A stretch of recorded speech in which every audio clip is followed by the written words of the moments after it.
Hey guys, in the fast lane here. In this video, I'm going to be replacing an inner tube on a 6070 6.5 electric scooter tire. Now this kit comes with 2 inner tubes and 2 pry tools. First thing we want to do is unscrew the cap. And then there's a ring underneath at the bottom. You want to take that off too.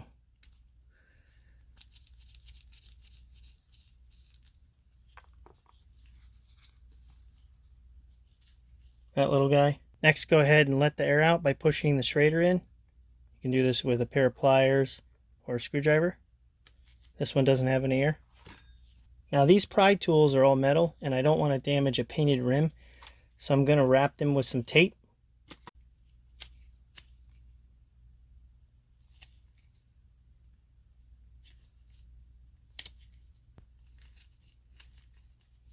Just like that, so when it touches the rim, it's on the tape and not the metal. I'm going to wrap it a little bit higher.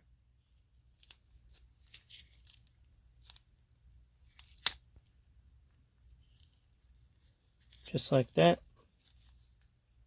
We want to take the tire and we want to push down on it.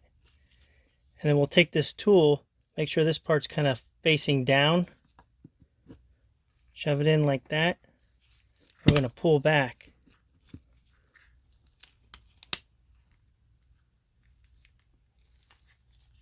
Like that. Now we take the other tool and we'll slide it in like this just to hold it. I'm going to go ahead and wrap this one real quick too.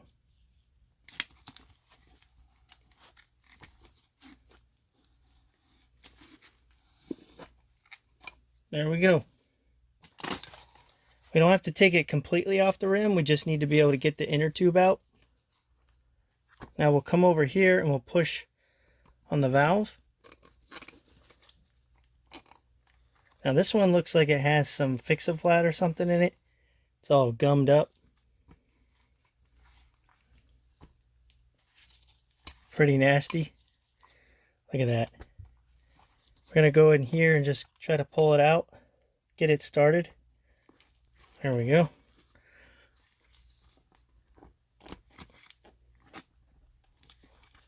Alright, we got it started.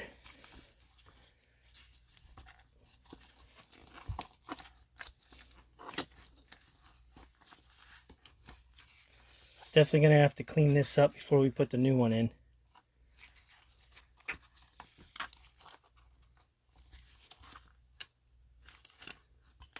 There we go. Look how dirty that is. Man, I don't know. This is some type of fix-a-flat or whatnot. Here's the old inner tube. And as you can see right here, there was really no fixing this. Completely torn right here. If we had a little hole right here or somewhere on the side, it would be patchable. This thing has a cut there and then a huge hole in it. So yeah, that was not fixable. Went ahead and cleaned everything up really nice. Just get all that stuff out of there. Even if you don't have anything really dirty in there, I would go ahead and wipe it down. Just makes everything smooth inside. You don't have any debris or anything. Here's the old inner tube and here's the new one.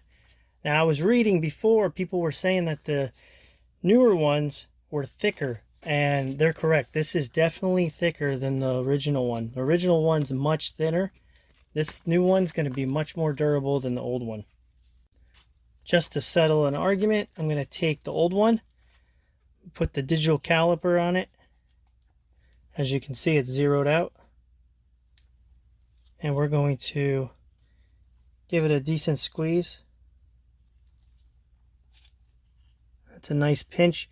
Let's just go about 2.42 or 2.4, 2.3. I'm pushing real hard though. So we'll let it go.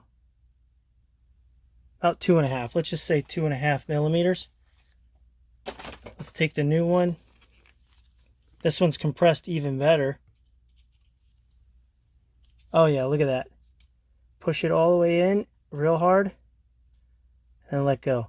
I would say it's about 1 millimeter thicker, which is quite a bit. Now just take off the valve cap.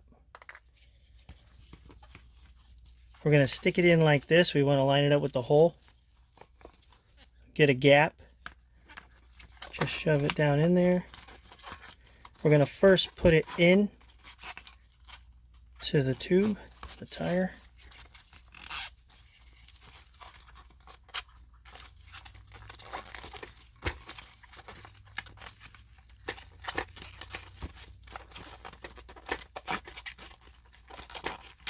It'll be a little tight to begin with, but once we get it in there, shouldn't be too bad.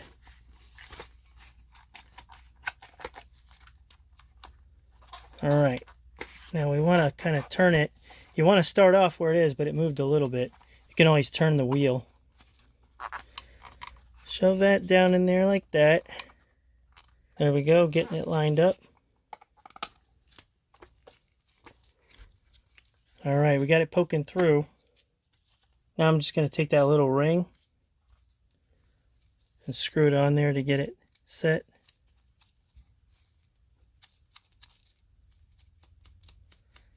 There we go. Now we're not going to lose that stem back in there.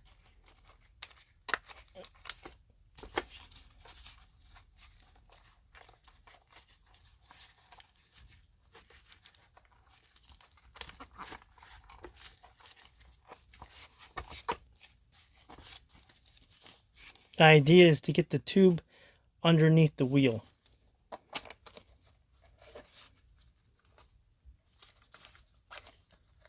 Now we have the tube all the way in the wheel.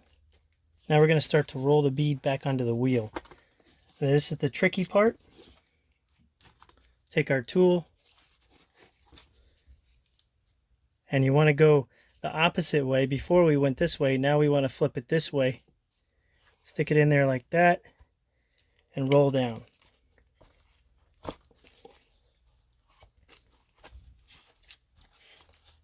Then we're going to do the same thing to another side over here. Just hold it down in one spot. Start to roll it. Now I'm going to work this around.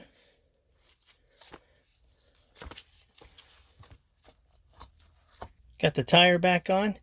How I did it was I started out here, stuck my foot on it, and then I took off the tape here because you got to do a little bit of sliding. Start here, you pry it down, pry it down, pry it down, and then pry it down and it pops. You're going to want to kind of put your foot right here, just keep it locked in and then just pry it.